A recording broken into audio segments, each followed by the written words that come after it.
Hello, welcome everybody to episode 1 of the ReptiChat podcast, hosted by me, Ben Balls. This is, like I said, episode 1, and it's a pilot episode, so please don't expect it to be perfect. I'm sure there'll be a few little hiccups along the way, but we're going to do our absolute best. So today's guest is a friend of mine. We've been friends for a little while now. I've bought a few snakes off them in the past, and recently a couple of new racks as well. They've got around 3.5, I think 3.5, might be 6.5. Hang on, 6,500 followers on Instagram, and they have been producing some amazing looking snakes in the last couple of years. So without any further ado, let's get them into the chat and start the pod. So, hello, Kay and Chris. How are we? Good, Ben. How are you? I'm honestly, I'm really nervous. Same here.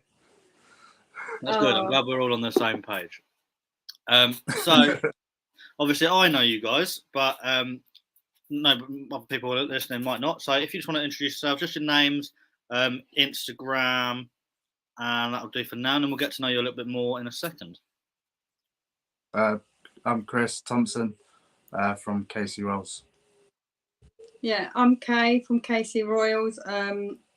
Yeah, it's K&C Royals, isn't it, on Instagram? Yeah, so all the links for the Instagrams will be in the description of the YouTube and all the Spotify and Apple and stuff later on, once I work out how to do that. But yeah, it'll be around. So what I want to start with is a segment called Getting to Know You Guys. Basically, it's going to be a few quick fire questions, not loads, and just a few short, snappy answers, so I can get to know you a bit, and the guys listening can get to know you as well.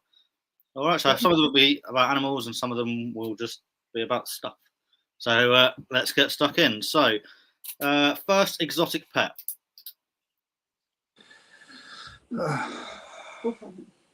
Cool python, I have mine. Yeah. Yeah. Yeah. The favourite species or favourite morph that you're currently keeping? Mine's blackhead, 100%. The ball python, blackhead, yeah.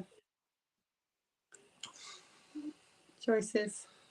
It's difficult. There's so many. Leopard ball python. Okay, nice.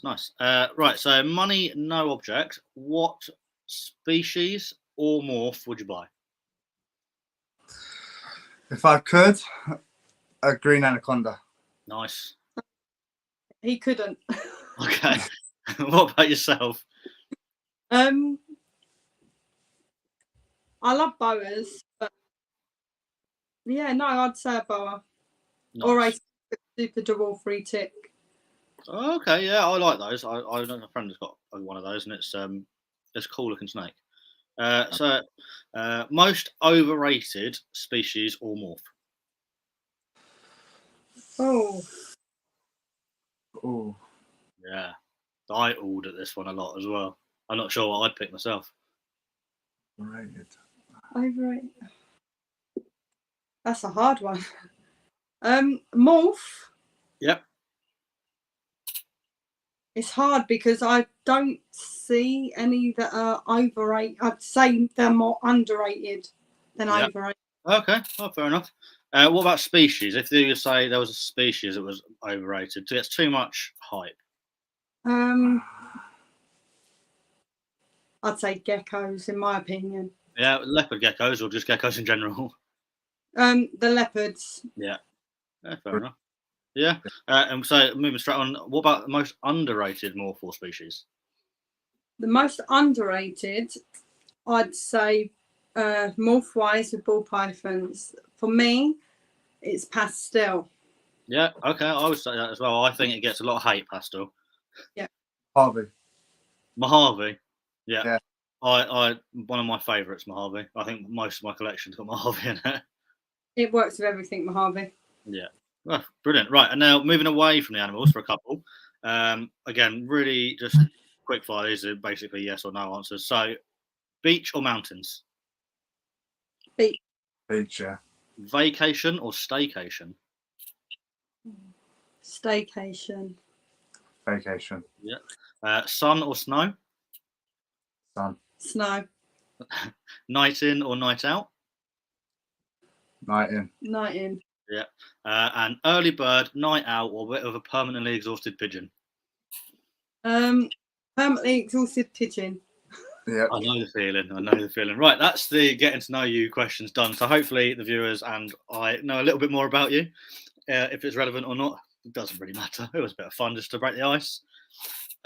So let's get on to you guys, really. So let's start with what are you keeping and how long have you been keeping?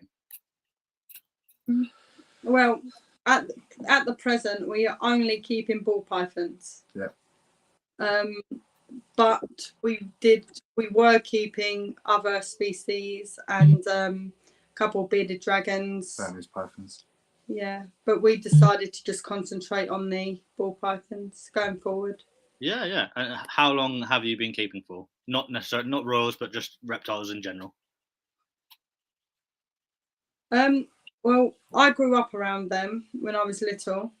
But personally, myself, actually owning one, we brought one for my daughter's 8th birthday. She's 12 now, so that's 4 years. For about 4 years. Oh, okay. Yep. How? Well, if I presume you're keeping royals, probably most royal keepers have got more than one. I actually know that you've got more than one, but how many are you keeping at the moment? Not exact numbers, but rough numbers. Cut down, so I'd say we've got about 40. Okay, and you cut down from how many? I'd say about 80. Okay, and what was the reason you guys were cutting down? Did you decide there was too many just to take care of, or do you want to focus a bit more on what you were doing? Get a bit out of hand. Basically, more impulse buying. It was, oh, that looks nice, but not needing. And then it got to a point where it was like we were managing, but I wanted to put more time in than what I was able to. Yeah, I completely understand that. So you find although you were giving the animals the care, you wanted to be able to spend more time with the specific ones instead of going, oh, I've got 2 hours, I'll just smash through cleaning them, they're done. I haven't actually even looked at them.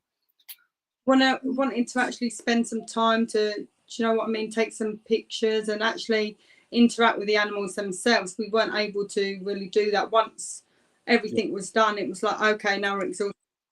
Yeah, no, I completely understand. It was like, didn't really get to, but also now we're able to put more time into them, and I find that you have to know your animals. Yeah. Characteristics, because all of them are different. Yeah. And for them to feel comfortable, you have to know what they like, and every single one of them like different. Yeah, and they all react differently as well. And I found that out this morning. I was cleaning out a new pied albino boy that I've had for maybe a month, and I was cleaning the water out, took his bowl out, gave it a clean, put it back in, and he bit me. I had to get my wife to get the tweezers and take a couple of teeth out my hand. That was a good start to the day. So obviously you've been keeping for roughly, you said 4 to 5 years recently since you've been starting. Did you start breeding straight away, or did you have 1 or 2 to start with? Brought everything in young because we wanted to get to know the species and do our research and everything. So it was about this will be the 3rd season. Okay, and when you bought them as hatchlings, was the plan always to breed, or did you buy a couple as pets and then it just sort of escalated like it does for some people? Yeah, originally it was just a pet, and then, oh my God, I want that white snake. And then it just blew up. Yeah. We ended up with loads. And then you find World of Ball Pythons and see like the 7,500 different morphs, and it goes from there, doesn't it? It snowballs very quickly. That's great. So this is your 3rd season breeding. So you guys have had some amazing results in the last couple of years. I was looking back through your Instagram earlier today, and there are some incredible snakes on there, especially a few in the season just gone by.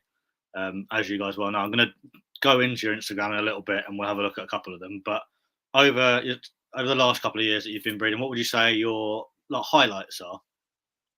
Highlights are definitely. Definitely, I think my highlight is just getting that hatchling and seeing it take its first meal independently and going, oh my God, a life created, it's eating, it's potentially going to do well now, it's going to go on, it's going to live a healthy life. It's definitely very sort of a weight off your shoulders when they take their first meal by themselves. Yeah. Yeah, and I love the whole bit of it, like the egg cutting, the whole, like seeing them pip or if you're cutting them or whatever. It's just an incredible experience, isn't it? The only annoying thing is the waiting. Yeah. There's so much waiting. I feel like you're constantly waiting and always a bit rushed at the same time. So like, I'm pairing snakes, but I'm waiting for ovulations, and I've got ovulations, but I'm waiting for eggs, and I've got eggs, but we're waiting in the incubator. It's just one thing after another all the time. You can lose track if you don't stay on top of it. That's for sure. Oh yeah, definitely. I lose track, and I've only got 10 adult females that are breeding this year, and I still have to like put like track tags on them, or just so I know what's going on. And even then, I have to refer back to my notes and go, what am I doing today? It's Tuesday. What's going on? Oh dear. So obviously, yeah, like I said, absolutely fantastic years you've had in the last couple of years, and you're condensing your collection a bit so you can focus more on the specifics. So, is there anything you're chasing this season or for the next couple of years? Let's focus on this season first. So, what pairings have you got? What are you hoping to hit? So with the ultra, I'll say the males and I'll say which females he's seen. Yeah. So at ultra male, he's pos het pied. He's seen a leopard lesser female. He's also seen a spot nose black phantom pastel female. Nice. And seen a bongo lesser. Okay. The leopard lesser has now gone off food. We think she's had a pre-ovulation shed. Yeah. Fingers crossed. The DG male is hexantic. He's seeing the butter clown post blade female. Is that the DG boy that I've seen that is just like the most ridiculously clean snake in the whole world? I'm not saying it just because he's ours, but I've never seen a DG. Let me see if I can find him. Hang on a second. How do I do this? Let's go. So I'll see if I can find him. So whilst I'm finding this, he's seeing the blackhead entry to OD entry Mojave clown. Yeah, she's seen the. He's also seen the leopard female, so that would be some leopard OD entry Mojave combos that are hets. Het clowns, yeah. Nice. We've got the lavender male seeing a fire entry yellow belly Mojave female. Nice. And a black pastel GHI Mojave female. Nice. If I go past it, just shout. Is it that one? I can't remember. No, that's not him. We've got two pied females. One seeing Mojave het pied male, and one seeing Etchy special male. That is in there, but is that in there? Yeah, that's him there. Then in the middle on the arm. Oh, that one. That one, yeah. Yeah, so he is just ridiculously clean. Yeah, he is. He's just crazy. I've seen him in the flesh as well, and he almost looks like he's been like cuddled in or like photoshopped, but in real life. Yeah, his head doesn't look real. No, it doesn't at all. He is such a nice example. I think you guys have absolutely smashed it. Did you produce him, or where did you get him from? If you didn't, we got him from Gavin. Okay, that explains the quality, doesn't it? Yeah, his line's amazing. It really is. Yeah. Whilst I'm deep diving through your Instagram, let's talk about this. The one you tried to steal. I would have put her in my pocket and left your house, and you would have never known. She's unreal. No right to be here, if we're honest. Yeah. So why? Tell us the story behind that. So we had, which everyone did last season, had a bit of a car crash season. Incubation, we had an incubator. It worked perfectly fine the first season. The second season, everything in it didn't get through, or it got through and didn't make it out the egg. She was put into another incubator. Halfway through the season or after she'd pipped? What? An incubator? No, it was one we made, wasn't it? Yeah. Okay, It was so you made a second one, and that clutch went straight into this one because you were having no luck with the first incubator. started off sticking them in a new one that we personally built. The whole clutch come through. They were fine, healthy, apart from her. Yeah. She wasn't crawling out, and she started to not like move much. When I had a closer look, she had the cord wrapped round, which is quite common. Yeah. Pulled her out and tied her off because there was no way of getting her off it. Yeah, and was that the first time you'd ever had to deal with like a wrapped cord? No, it was the first season we had one. Oh, okay. So in a way, it's lucky and unlucky, but you did have a bit of experience with sort of what to do already. So obviously, some people do a few seasons. It's going to happen at some point, but it's quite handy that you had already experienced it once. So, like with a girl like this, not that they're any like their lives are less or more important, but at least you knew exactly what you were going to do. Yeah, the scary thing was with her is she was lifeless as well. Yeah. So it was the decision of, do I cut her, or is it like, is she just done now? Yeah. But looking at her, I was like, no, I have to. Yeah. I cut her. I put her on some wet paper towel, warmed her up, and she was lifeless for, I'm not going to lie, for easily a week after she come out. Barely moving, barely doing anything. Yeah, just like showing very subtle signs of life. Yeah, and we were actually waiting for her to just pass. We thought open the tub and she would have rolled over. Yeah.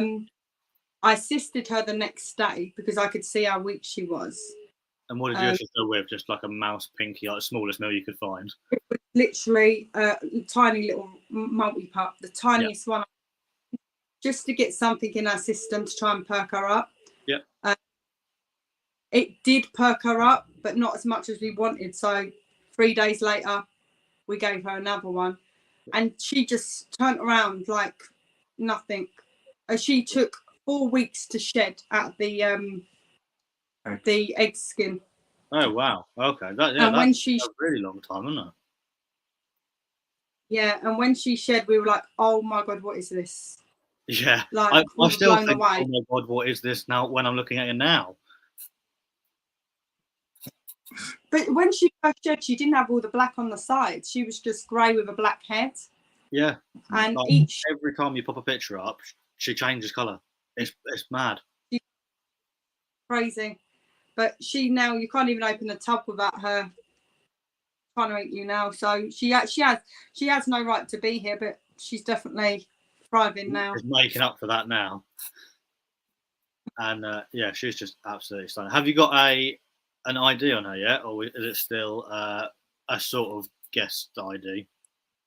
We've asked many people, and from personally what I've created, like and bred, you can see the blackhead, you can see Mojave and the Enchi, and the only one I was questioning was GHI. But if you look at her, I was going to say, is there GHI in there?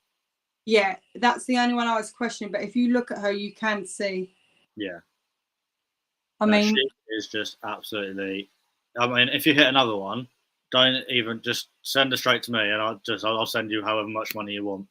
The joke is, I did put the whole clutch up for sale. They were nearly sold her. And I contacted a couple of people and said, oh, I think I contacted you. I said, oh, these are what are going to be available. And then I was sitting there and thinking about it. I was like, what am I doing? Yeah, I believe. I think you did send me a message, and I wish I'd snapped her up before you had a chance to change your mind. And yeah, I just can't believe her now. I mean, she's even changed from that picture. She's just, every day you open the tub, she looks different. That's quite exciting, though, isn't it? I like things like that. Like all of mine, I'm really chuffed with my collection at the moment. But I would say, for the most part, a couple of them are still like quite young, so they're getting brighter. But quite a lot of them are now adult, and they've peaked. If you like, they're not starting to brown out yet, but they're not getting any prettier when I open the tubs. Yeah. I'd like to see what she looks at 1,000 grams. Yeah, definitely. I think she is going to be one that will just keep getting better as she gets older. Maybe even worth slipping some Desert Ghost in there later on down the line. Yeah, definitely. Or some sunset or something. Yeah, that'd be a good idea. So, yeah, talking of down the line, obviously we've sort of covered this year, but what are your plans for the next 5 years? Not like exact genetics, but where would you like to be? And then maybe even down the next 10 years, where you're hoping to be with the snake keeping breed stuff. There was one recessive that Chris has been going on about since we started, and that was sunset. I was told that I said I don't like it. Yeah, fair enough. Well, I think it's definitely a bit of a Marmite sunset. Until I see the ultra sun. Oh, to be honest, I haven't seen it. I need to have a look. Honestly, it's so nice. And then I said to him, we can get it, and we picked up to 1.1 pets. So the male's ready now, but obviously I'd rather him have longer to be ready. Yeah. And I've put on hold a nice female for him, which we will reveal once she's here. But don't spoil anything yet. Future Chris is going to be really heavy in the ultrasound project. We're going to be working the DG Exantic Clown project. Yeah. Obviously ultramale, everything. I want to get some blackhead and clown stuff into that. Oh wow, the sunset ultramale is stunning. Yeah. Oh yeah, I like that. Because before I was like, nah, I don't really see much. But could you imagine tied to that how red it will go? Yeah, that's that'll be like a proper red snake, like completely red. Well, hopefully. Fingers crossed. You never know. Like you could put it in there, and all of a sudden it'll be part of the Bell complex, and you get a white snake. Yeah. So yeah, that's cool. So lots of sort of double recessive stuff happening in the next few years for you guys. Then hopefully, if everything goes to plan. No, that's really good. So yeah, you're going. So in the next sort of 5-10 years, do you still want to be keeping this at a hobby level? Do you want to have expanded so you've got like a snake room or even a facility, or are you happy being a home breeder with your 40-50 snakes and just sort of updating the collection every sort of year or so? Personally, I will always see it as hobby because I don't want to take the enjoyment out of it. Yeah. Quite a lot of things. If your hobby becomes your job, then you'd lose the fun. Yeah. I don't get me wrong. I'd love to have it allocated to its own room or own unit, but personally, right now, I think it's just being kept on a hobby level, and I like to keep them close. I like to get up in the morning and check everyone straight away before my coffee. And yeah, I have to say I think the same. Like I've looked at the cost of like renting a unit, but I don't like. I get up in the morning and check all the snakes, and I get home from work and I check all the snakes. And I think if I had to get up in the morning and drive somewhere before work, and then check the snakes, and then drive somewhere, and then go home, I think it would become a bit of a chore, and it wouldn't be nearly as fun. And then when you're sitting at home and you're bored, you can. Do you know what I mean? You go pull out a snake and be like, oh. Yeah. I think I'd miss a lot more if they weren't like at home as well. Maybe like having like a building at the bottom of the garden, if my garden was big enough. But because that's still pretty close. But I don't think I'd want to have to like a driving distance anywhere. I don't think it would work for me personally. No. And you've got to know them as well. I mean, we know that there's some snakes we can't pull out all the time. Yeah. Like for stress levels, or they're just not nice. Yeah. Like, some of them will touch and then they won't eat for a month. Yeah. The Hurricane Freeway male, he's a psychopath. You cannot get that animal. I got him out the other day for a picture, but I think I must have just woke him up because he was a bit mellow. You can't get near him. You have him from the end of the tub. Yeah. Even when you're going to get the water, it's like you have to count yourself down. 1, 2, 3, grab, done. So, yeah, they like that sometimes. But I quite often find the feisty ones are normally really good eaters as well. He's good, yeah. He's always waiting. He's terrible. That's good. Like, is that the one where like he's eaten and then you go back and open the tub and he's there waiting for the next one, even though he's not getting anything else? Yeah. I've got a couple like that myself, and especially some of the girls at the moment, they're so big. I've got with the new rack, they're sort of at face height, and I have to open the tubs like, oh, careful. Yeah, with a hook from like 6 feet away because they come flying out at the moment. Well, Chris is funny. I used to feed the big breeding females until I was chased across the floor by one, and I said, "That's your job." But he's had a couple this season. He's pulled the drawer open, and the whole animal's come flying out. Yeah. He had to dodge it, and it's like, all right, get back in your tub. But they are a different animal during breeding season because our female is quite mellow. Yeah. Breeding season comes, and that's not the same animal. No, I completely agree. As soon as they start, like, once they've met the boy for the first time, or they're like cool side seeking, and they're starting to build, like the whole attitude changes. Like you open the tub and they're there straight away looking at you, like, where's the food, or who am I going to bite? Up, and you're like, okay. Yeah. Let's just close it slowly and walk away. Yeah. So in regards, obviously you've got 40 snakes in your house. So how are you keeping them? I presume we're talking racks. Yeah. Well, now it's racks. When we first got into it, we did the whole Viv thing. Yep. Spent hundreds and thousands. It personally for us, it didn't work. Yeah. They were just too. It worked for some of the confident snakes we had. They were fine, but there wasn't, and it was they'd miss 2 weeks. They'd take, and I find a male ball python does so much better in a smaller space. Yeah. Well, I have to agree. I find again, I've done exactly the same. So I've had Royals and Vivs. Unfortunately, because I'm in quite a small house. Not unfortunately, I've got a roof over my head, but it's smaller than it could be. It's quite a high traffic wherever the Vivs are. So having that glass front and they're open all the time, even with like a lot of like fake plants, real plants, whatever hides, they're always getting disturbed. I find with the racks, even though it's in a high traffic area, because they've only got like the small, like I'm using tinted tubs, they don't get disturbed nearly as much. They don't. Yeah.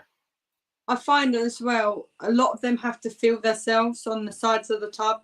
Yeah. To know I'm secure. Yeah. I don't have to go from one corner to the other and be like, which one's safer? Yeah. They go else there, and that the feeding response from changing from Vivs to racks and the size of the tub is very important to the snake. Yeah. Yeah, I agree. Will do well in a tub that another animal that size will do well. Yeah, exactly. So I've got a couple of males that are in like a 33 litre that's been split in half. They're both the boys are like, I don't know, 800 grams ish. Yeah. And then I've got another boy that's just over 1,000. He's not like visually, he's not much bigger, but he won't eat if he's in that small, like the side. He is in a full size thing, but he's got five hides in there. You can't even see the floor because there's so much clutter, but he seems to like that. And you open it and he'll be sat between two hides. Like he's not in them, but he's touching them and he feels secure. But then he doesn't like it if he's in a small space with no hides, if you know what I mean. Yeah. That's why it's so important to know the animal, because we do get some inboxes on like my mouth stopped eating and stuff like that, and a lot of people will just turn around and say, it's breeding season. Yeah. 9 times out of 10, it is, but a lot of the time it's down to that animal's confidence and the way it feels. Yeah. And sometimes it even comes down when to feed it to things like the time of day you're feeding or how much light's in the room. Like all of mine, I used to feed like just whenever I got a chance in the day, but now I will feed them like late evening, so I probably won't feed them before 8 o'clock in the evening. Yeah. Because I find it gives them all a chance to sort of wake up a bit. They're around moving around in the tubs. Whereas if you're doing it in the middle of the day, you're sort of pulling them out of bed, waking them up and waggling a dead thing in their face, and they're like, I don't want to eat. They're different animals at night. If you walk in the kept overnight, they are all up, all moving around, all doing their own thing. During the day, you wouldn't even know they're in the room. It's totally different. Yeah. No, I completely agree. So you're in racks, and substrate wise, I know there's quite a lot of there's not a right or wrong way to do it. Some people are using printed newspaper, some people are using those perforated paper things. I don't know what they're called. You got Lignocell, well, ReptiChat, Viper bedding, all the coconut husk. So what are you guys using? What do you find works the best for you guys? We've used we've Just slip that in there. Yeah, but I have to say, Viper bedding, you have to go get. Like, yeah, I would agree. It's been the best, yeah, for sure. We compared it to I think it was ReptiChat, and there isn't much of a difference between them. Yep. But Viper is that little bit more. How do I put it? ReptiChat I find has more hard, sharp bits in. Yeah, I know what you mean. Like the bigger, sort of rougher chunks. Yeah. Yeah. The more it's cushioned. It sounds weird, but it's more cushioned, and it sort of gives a bit better. And I just think it's fantastic, especially the hatchling block for the breeder females. Yeah, definitely. I couldn't. So you're using the hatchling stuff for the adult girls? Yeah, for the breeder females, we use the hatchling. We find they burrow better with it. Like they make their. But the others, you can mix both together. Yeah, I was going to say, I've seen a few people mixing the hatchling and the breeder blocks together, and it looks like quite a good mix. So I'm only using the breeder stuff at the moment. I mean, for the anything under about 300 grams, we just leave on the hatchling anyway. Yeah. But everything else is mixed. Like the difference in it, it holds humidity perfect. Everything. Yeah, I find that as well. I it seems to absorb. Not that I want the smell to stay in the tub, but like obviously I've got things in quarantine at the moment, and I haven't had anything in quarantine for a while. And they're all on like paper towel at the moment. The smell. It's ridiculous. Like I forgot how much it smells. And like you open the tub like of the snake here, and they've done a massive poo, and it's like the freshest poo ever. But it's on like a coconut. I'm using Viper at the moment, so it's on Viper bedding. You open it, like obviously it smells a little bit because it's poo, but you then open the tub next to it, which has got like a little bit of wee in it, but it's on paper towel, and it stinks. Yeah, it smells like rotting in there. Yeah, but, it's mad how much it can absorb it, and it's so because obviously the paper towel, if they weed on it, I've got to take the tub out, clean the whole tub out, F10 the whole thing, and then do it. Whereas like the Viper or any other loose substrate, it's a lot easier. You can chuck a glove on or grab like a dog poo bag, scoop up that big chunk with all the loose stuff around it, and then just throw it in the bin and just top it up as you need to. And then I change it out probably every 6 weeks. Well, we actually wanted to see how much it would stretch before it started to smell a bit. So we actually managed to keep ours, what was it, about 8 weeks. 8 weeks, yeah. And it didn't even get to the stage where it was, oh my God, it stinks, or it was mucky or anything like that. It was just right, it's been long enough now. Fresh change. It was just more I wanted to do it than it needed to be done. Yeah, no, I do exactly the same. So I spot clean mine. Obviously, I check them every day. If there's a poo, it comes straight out. On Saturday mornings, I'll go through and like all the if they've shed, like you get the loose bit of shed. I'll go through and pick out all the little bits that have been missed during the week. And then if I need to top it up, I will. And then every 6 weeks or so, it gets completely changed. Yeah. But if I was using like Lignocell or like paper towel, you have to change like 3 times a week. But like Lignocell, I find it needs to be changed a lot more. And it's not from like a lazy keeper point of view. I like to keep it in there because obviously they're comfortable and they know the smells. And I find, especially the girls, they seem to make like their little, almost like burrow down, and there's like their little imprint. It's like that butt print on your sofa. Like that's where I sit, and I don't want to go in there every like couple of weeks. And I'm sure some people do, and I'm sure it's fine. But I feel, especially with the breeding time of year, I don't want to go in and disturb them loads because I want them just to be comfortable and focus on what they need to do. We don't mess with our breeding females during breeding season. Yeah. Unless we can do the better, but every so often we will need to go in and we will just take out the back portion. Yep. And move the bit from the front to the back so their scent and everything's still there. Yeah. Top up the front section, because I find with the females you could clean them out fully, they're going to go back. They're going to scent everywhere. Yep. Make their little burrow again. It's just they have to feel comfortable to do what they're doing, obviously. And if they're not happy, they're not going to breed. They're not going to produce. Yeah, no, I completely agree. And I find that once I've changed it, and I do a water change on Wednesdays and Saturdays, and top it up or clean it if it's filthy. But every Wednesday and Saturday they get cleaned regardless of the state of the bowls. And I find as soon as there's fresh water in there, especially this time of year, because I've got quite a lot of girls that are building, they get in the water bowls and it goes over anyway. Yeah. Or you put the clean bowl in and you go to get the water, even though they've had water, and they're waiting for you to put that clean water in. Yeah, well, they've filled it up with ReptiChat already, or they've filled it up with bedding already. Yeah, it's always in the water.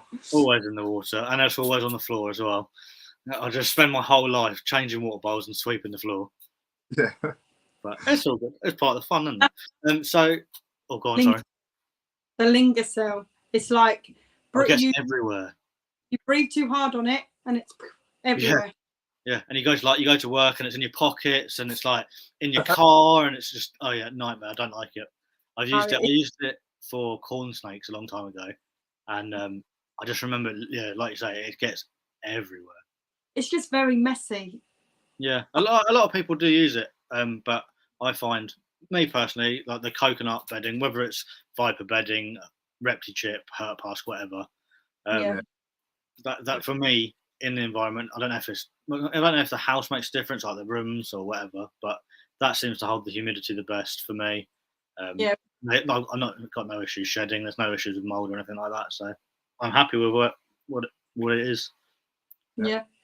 So going back sort of onto your breeding a bit, your incubator, you said that you had an incubator that was a bit crap, so we won't mention where it came from, doesn't matter. But you've moved on to a homemade one. So how have you made it? What is it? Are we talking fridge, Viv? What heating? What are you using? The one we've used, it's a drink cooler. So we took out most of the shelves. I think we left 3 in. We didn't tinker with the fridge or anything. It's perfectly working. Yep. We just turned it off. Yep. Some fridges you can just like turn it completely off so it doesn't cool down and it's not doing anything. And that way we can still use the light that's in there. Oh yeah, that's a good idea. Yeah, we use heat cable. I find that works better. Yep. I just find it holds the heat longer than a heat mat, if that makes sense. Yeah, so mine's a converted fridge and I've got heat cable in mine. And I ran the heat cable all the way around, like on the sides, the bottom and the top. And then I've got a couple of fans to circulate it as well. I just did ours on the back, but there's also we put in a fan, USB, but it's a fan, so it blows it keeps it all level and it keeps it stable. We've only got maybe a 1 degree difference from top to bottom, sort of. So and you're using what sort of stat are you using? We use what's the name of that stat? There's one down there. Well, we use a stat. We got it off of Amazon and like the Inkbird. Is it Inkbird stats?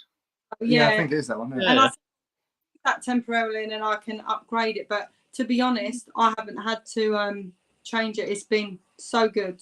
Yeah, so I've got on one of my racks, I've got Habitat Habitat stats, pulse stats, and on the racks I bought from you guys, I put Inkbird thermostat on it. And to be honest, I'm more impressed with the 30 quid the Inkbird one than I am the Habitat ones. I've had the Habitat ones fail a few times as well, whereas this one is spot on. I think it's because the probe's a lot smaller, so when that starts to differ a little bit, it comes on a lot quicker. Well, I like the adjustment on it as well because you can set it to obviously so mine is set to like 32 degrees, but then I can tell it, it's dropped half a degree, come on, or it's gone half a degree over, turn it off. Whereas the Habitat ones, they vary like 2 degrees up and down before they start turning on and off. Yeah, see that's what I found. And also with these you can change it because with the incubators we use Fahrenheit. Yeah. to set out degrees. To be fair, I use Fahrenheit in my incubator, but I use Celsius on the racks. Same. It sounds silly, but that's the way we do it. Yeah. For some reason, the Fahrenheit, setting it on your incubator to the Fahrenheit is so much. I found it's more accurate. Yeah, definitely. Yeah. So, what temp are you incubating your eggs at? What's the stat set to? Because obviously, it's a bit of fluctuation. The stat setting is 89 Fahrenheit, and inside it gets to 88 to 88.5. Okay, and what sort of how long are your eggs roughly taking to pip? So, probably 54, 56 days. Yeah, no, it's about 55, 56. 55, 56. Okay. Yeah, it's curious because some people obviously mine set to about 87 and a half, 87 and a half. So my eggs don't tend to pip until like day 57 to pushing on 60 sometimes. So it's that little bit cooler. Yeah. But Yeah. I suppose it's whatever people want to do, really. And I know people can cook them. You can cook them really slow at like sort of 84, 85. Or I know some people. It's not so much now. You can do like 90 to 91, and they're pipping on like day 49, 50. Cooler than what it is to cook them that little bit. Do you know what I mean? I think it's safer to let them take a couple more days to cook than to. Oh, I would agree. It's like putting a meat joint in your slow cooker, isn't it? You want it to sort of slowly cook and be really nice instead of chucking it in the oven and burning it. Yeah, definitely. Yeah. So, oh, cool. Right. Where are we up to? Just looking at my notes because I'm trying to remember. There's so many things to remember I have to ask about.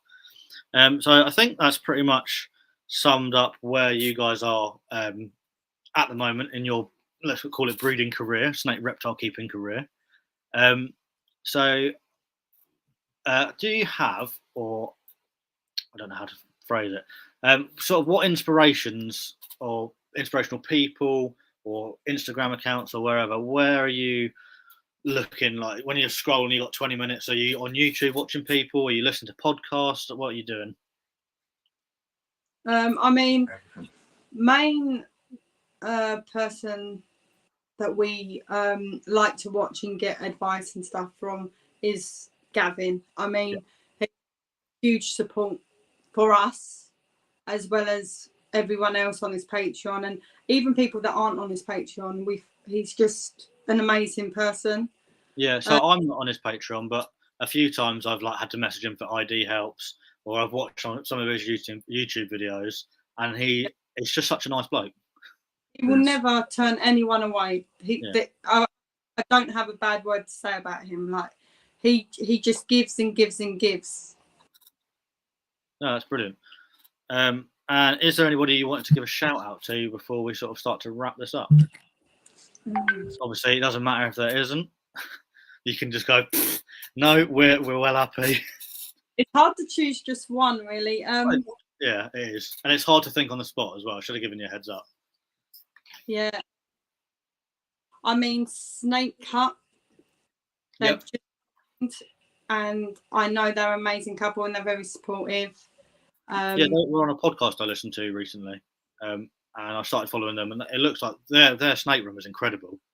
Yeah, and they're really nice people. I mean, from what we've seen on all their stuff, they're really genuine, and it's just nice to have new people come in and be on. Do you know what I mean? Like just be on the same wavelength. Yeah, no, I completely agree. I think, especially because the hobby seems to be quite a lot based around Instagram. Yeah. Like I find you get those top tier people, like they've got 10, 15,000 followers. Everybody knows who they are. But then there's like, I don't know, a handful of those people. And then you get like the guys that have got, I don't know, 500 to 1,000 followers. And there's hundreds of them. And some of them, like, I've never heard of. And then all of a sudden you're like, oh my God, why aren't I following this person? Yeah. So nice. There's so many people. I think, especially this way, I've got a Discord as well, but like the podcast, it will help reach more people, and hopefully, like I'll gain some followers, and you guys are going to gain some followers, and we'll all sort of meet more people. We can all grow as a community. Yeah, I think as well. There used to be a lot of the fear of, I don't want to ask that question, or I don't want to feel like I'm nagging someone, like Yeah. to advice and stuff. But there is so many good people in the community, and like even us, we always answer anyone's questions, and try them the best we can. We don't know everything, but if we know someone that can help them and we can't, then we're pointing in the right direction. I think it is slowly becoming, there's more people like that. And I would agree. It used to be very much, oh, I know the information, I'm not going to share it. But it does seem to be people are a lot more open to helping each other now. Like, obviously, you guys are in the Discord that I made. And I made that not to get at people that started Patrons, because fair play to them. If I had that sort of following, I'd do exactly the same thing. But I created the Discord for like the little WhatsApp group. So there's like 15 people in that one or 10 people in that one. And they're, like you say, they're too afraid to ask a question. So I made the Discord going, come in. It doesn't matter what the question is. There's no stupid questions. Like, you might get a stupid answer from someone, but we're all here to help. It doesn't matter what the issue is. We all want to help you. And I think although it's small, it's growing really nicely, and the group of people there are really nice. Also, I think it's good to get more than one person's opinion. No, definitely, yeah. When you're in like a Discord or you're in a group like that, you can say, especially with the IDing. Yeah. You can get one person's opinion and another one's, and you never know. Like you could get a couple people agree on one thing, and someone else be like, "Oh, actually, no, they are right." Yeah. You know what I mean? It's hard to tell just from pictures. When people ask for IDing and stuff like that, if you don't know the backgrounds, it's very difficult to say, "Oh, that's what it is." Yeah, definitely. No, I completely agree. And sometimes some people have got the specific eye for it. Like, some things that I go, well, I couldn't tell you what that is. And then there's other genes I'm like, yeah, that's definitely that. I'm 100% sure. It's like leopards. I think leopard's one of the easiest genes. Yeah, I can't see leopard. I really struggle with it unless it's like an amazing example. I'm like, no, not a clue. That's what Chris says. He can't ID leopard, but what it is, I think it's because it was my first, and it was one of I absolutely love leopards. So now it's just like, oh my god, that's leopard. Oh my god, that's leopard. Yeah. It's more. The way it's going at the moment, most things are leopard anyway. If it's not got leopard in it, it's got GHI or entry. Definitely, yeah. Yeah, right. So I think we're going to wrap it up. There's two more questions I have to ask you, which is the way I'm going to finish every podcast. So it's something I like to call Hall of Fame or Hall of Shame. So what I want you to do is we'll start with the Hall of Shame and we'll finish on Hall of Fame, something a little bit positive for the end of the podcast. So Hall of Shame, basically you guys just need to tell me one thing each that from reptile keeping as a whole, it doesn't need to be an item.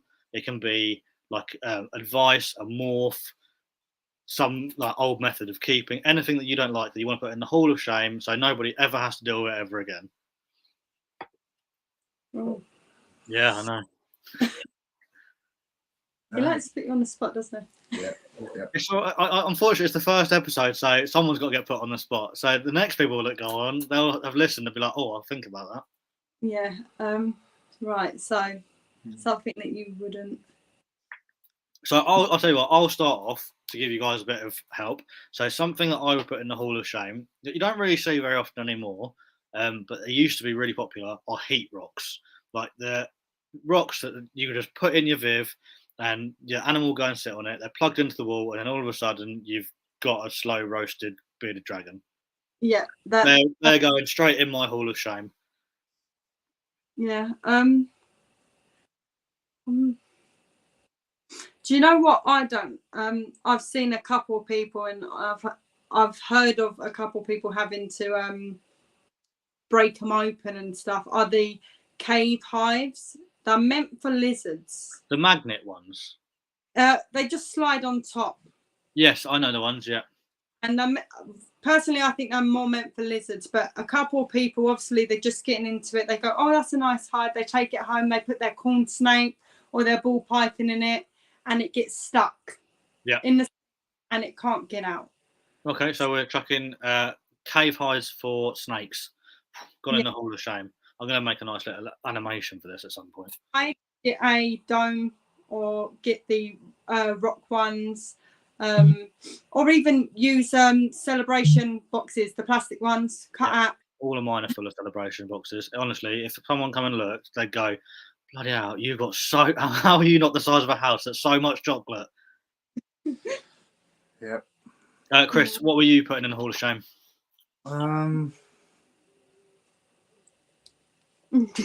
It's hard, isn't it? Very hard. It doesn't have to be an item either. It can be like a bit of advice you've heard in the past, or I don't know, drama that happened eventually. Like, I don't know. It's certain types of water bowls. We used to have like rocky ones, you know, the triangle ones. And for me, you've either got to have a plastic or a china bowl. Oh, he means so we used to buy these heavy. They're quite common in like pet shops and reptile shops that sell things, and we find that now we change our waters every 3 days. Yeah. Or whenever, like sometimes it's even more. Say that they get it dirty, it'll be changed. Yeah. You'd have to change daily. Okay. They would be like a slime. Ooh.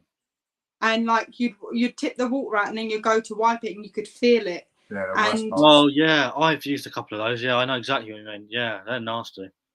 Disgusting. And after a couple of weeks, I said no. We just threw them all out and just got the ceramic dog bowls. Yeah, that's what I use, is ceramic dog bowl. So Chris, the weird plastic triangle water bowls, that's what we're going to call them. They're going in the Hall of Shame as well. Right, so to finish off, Hall of Fame, either it can be a piece of advice you'd like to give to someone, it can be a morph, it can be just something you like in the reptile hobby. Let's go, Chris, you can go first this time. What is going in the Hall of Fame for you? Simple. Respect everyone and stay humble.